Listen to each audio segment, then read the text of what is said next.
Mabanja ndi mphatso yonikhidwa kuchokera kwa Namalenga. Ndi umodzi mwa mizati ya chipulumutso. Ndi motsukuluzira nkhawa ndi mavuto apadziko. Ndi umo chakukhosi chifwanthuka momasukirana, mmenemonso ndimo kachisi wolimba, maziko opherezera ku Yerusalemu wolimba, ndimo khalidwe lichokera, poti iyo ndiyo mphatso yochokera kwa Namalenga. Anadalitsa ilo Yehova kuti chimwemwe chikhale kudya kwawo kwa tsiku ndi tsiku. Anapereka ngodya zokhuthala bwino potsatira izo kumwamba kulemekezeke. Ndaona ambiri mabanja kuwawa.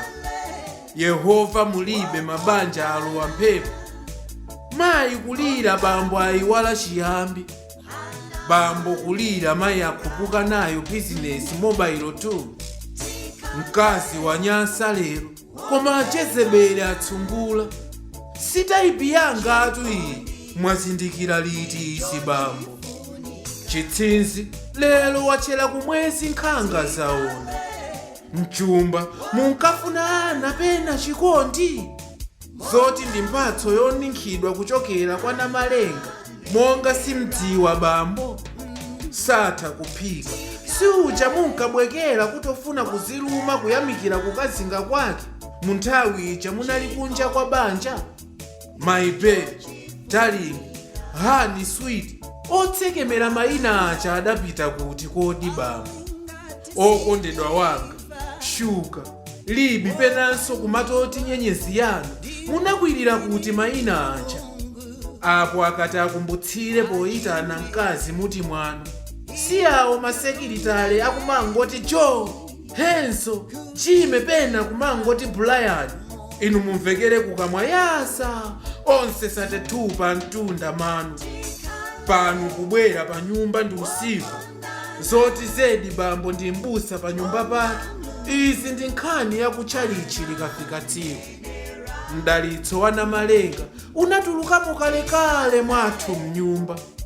Zigamba pena zovala kuperepeseka ngati yawo bambo anatsogola kale ku dziko. Salale inkabwera icha lero zikunyambita ndi zigawenga. Amaliwongo atsizina ntole ndi a Jezebeli osowa zochita. Kundisiya ine ndili kwakwatuke ndi ana pakhomo. Mawanga asintha kamba kayanu tu mobile amayi. Lero ndine chikolopa chapangapanga pakhomo. Wantchito ndine poti ntchito inatha. Pena kanga kandalama kamangothera kamba wa mwana.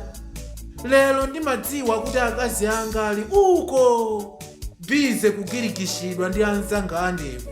Pena tiyana tosakhwima pa mchombo. Ndine wopemphera koma ili si banja. Nditanibe poti ana awa taberekirana. Komatu musaone lasakanikirana ndi sabola dovuli. Sindine Abrahamu kuti ndinu chemwali kuopetsa amaliwongo. Ndati sindine Abimeleki kuti ndingatenge wina pophwanya za Yehova mbendera wina alipo. Lodalitsika ndilo banja loopa Yehova Mulungu wa mwamba. Abambo onse ndi amayi, ndati nonse oyenda ndi aweni amuna pena akazi, ndinu mitembo dziwani icho. Dzilimbitseni mitimayo poyenda kupemphera, poti mabokosi akudula pakadali pano.